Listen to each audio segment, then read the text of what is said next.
The fallout continues from the new deal that was struck between the province and the City of Toronto one day after it was announced. It's been described as a win-win for all. Not everyone is buying it. I believe that the city as well as the province have done a disservice to the community of Flemington.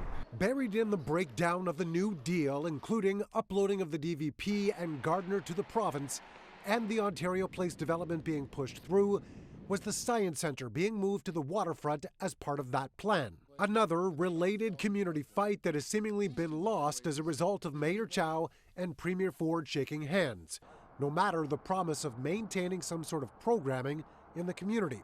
I've taken my kids there. Everybody I've spoken to, we've all had a great experience there, and we want to maintain that science experience for future generations. Under the deal, the city receives $1.2 billion in operating funding over the next 3 years, including transit and shelters. But what was supposed to be an exercise in finding long-term sustainable funding for a city with an ongoing financial crisis may have fallen short. We have a short-term fix. It's good news for affordable housing and the homelessness, but it's very much a short-term fix. We're still looking for a long-term fix. Those advocating for more transit service certainly appreciate any money being provided by the province as part of the deal, but are also critical of the amount of help the city is receiving. So the province is providing $300 million to provide support to DC service, but this is a one-time funding deal. And while we're seeing funding going towards, the new LRT lines that are expected to open soon, what we really want to see is a recurring source of funding from upper levels of government.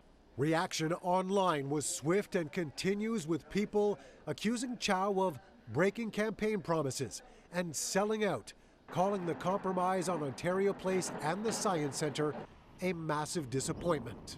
There are some people upset with both sides. Who do you think comes out on top? Well, I think they both do come out on top, but the mayor did lose some key supporters, very vocal supporters that aren't going to go away. Now it's just a matter of taking all of this information and somehow working it in to the city's budget. The process for this year has just begun. And as for the Science Centre, much discussion likely for years to come over what to do with that city-owned property. Mark McAllister, City News.